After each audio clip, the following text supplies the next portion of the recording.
Smithson hit me from sideways, and he said, I saw the replay. You got your head up. You weren't really hurt. And you made me look bad, so I'm going to get you back tonight. And he did, and he cost us 2 points. Obviously, ethics, integrity, competence, fairness, a lot of issues were raised in the mix of that discussion between Alex Burrws, Stéphane Auger, and the NHL. I'm with Colin Campbell. We'll get right to that, but first the subtext or background.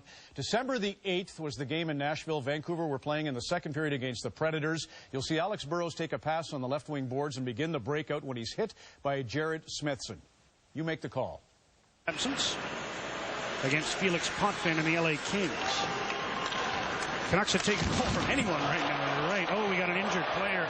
Burrws behind the play. There's a penalty coming up as Daniel moves up with a shot. More look, perhaps. The absence against Felix Potvin and the LA Kings. Canucks have taken a call from anyone right now. Right. Oh, we got an injured player. Burrws behind the play. There's a penalty coming up as Daniel moves up with a shot. One other thing that I thought was interesting, Coley, is that happened the week that headshots were a real topic of discussion. We were getting set for the Board of Governors meetings in Pebble Beach. But to go a step further, Terry Gregson, Director of Officiating, rescinded the game misconduct that was presented to Smithson. And we'll show you what we think led to it, and then you can agree or disagree on behalf of Terry Gregson. Obviously, when Burrws went down, we all thought he was dead. And I think the things that really concerned us were, one, the glance that he has here. He'll look to see if, in fact, either Steve Wacham was the other referee that night or Stéphane Auger have a call. This is one of the things referees really key on. Does the guy have a look? And obviously he does. At that point, you're a bit suspicious if it's a serious. Now, Auger's way away from the play at this moment, skating down the other end of the ice, but he's got the delayed call on. Luongo comes on, you okay? And he says, looks to us on TV like he's saying, don't worry, I'm just going to get more bang for the buck here. Meantime, Smithson's trying to argue, I barely touched him. And then Mike Bernstein, the trainer's in, and he's having a look, and you can see Burrws say, don't worry. Has he signaled 5 yet? And here comes the big moment where it's a 5 and a game misconduct. When it's an injury to the head or face area on a charge, it's an automatic game misconduct. This replay gives you an indication that it was just a bit of a glancing blow.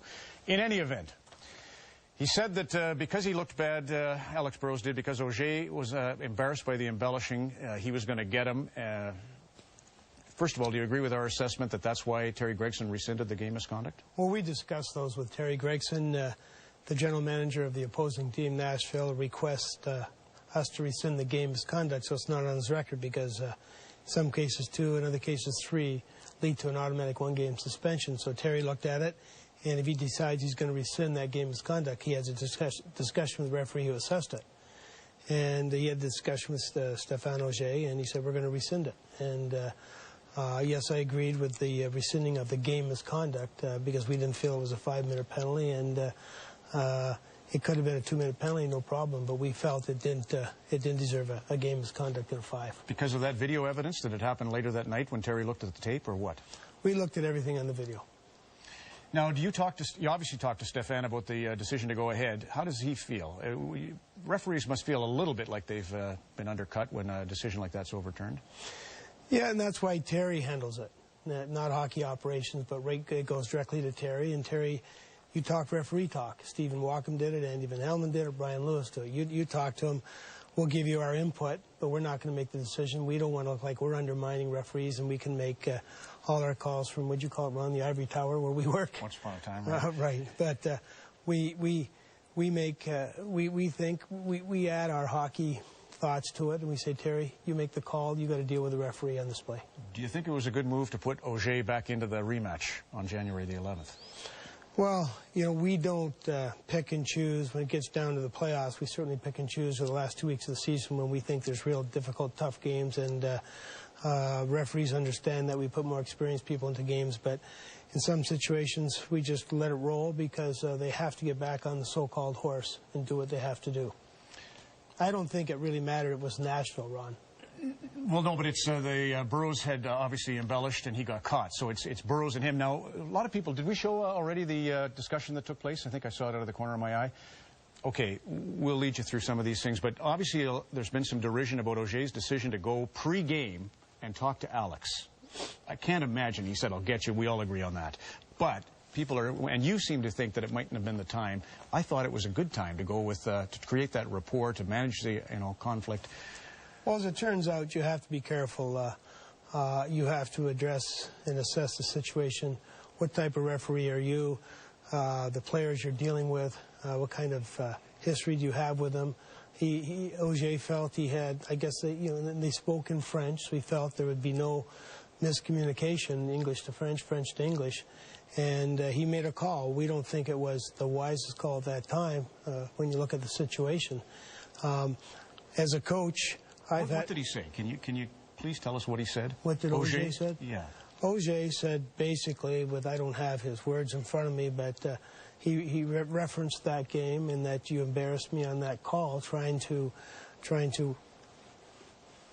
a 2-minute call into a 5-minute call, and he said, Burrws said yes, but he said it was a penalty, wasn't it? He said yes, it was a penalty, but you came right back and played, and you embarrassed me in that call. And all referees feel embarrassed when players suck out that 5-minute major from a 2-minute call, and we have those all the time, and right back to, I can reference a lot, but we all remember Pat Burns not letting the trainer go out to look at Claude Lemieux in the Calgary-Montreal series. So it's something that we have to make. We make those calls in the playoffs, Ron. We address the referees. We tell them what players we think in the series have been embellishing, have been diving, and we let them know because our managers and coaches want us to use common sense and let them know. I want to get to your watch list because that's been, since the lockout especially, I think the referees have changed a little bit and it's great. But anyway, here's Burrws' history. First of all, there was the spear. This is going back to 2008, the spear on Pierre-Marc Bouchard of the Minnesota Wild. You'll see if you watch just a little jab there, no suspension, right? You just had a look at it, but they were hot and it led to this little bit of a riot. So this happened in 08, and that same season there was another incident where he leapt at J.P. Dumont of the Nashville Predators, just leaving his feet. Would be a charging penalty, but no suspension. Obviously, again, it was one of those little knock on the head there, led to a bit of chicanery. Now, the following year, we have a couple of incidents. Aaron Downey of Detroit in the pregame warm-up. I won't get into what was said. It's actually humorous to a lot of us, but he caused this, and Downey clearly engages and gets upset.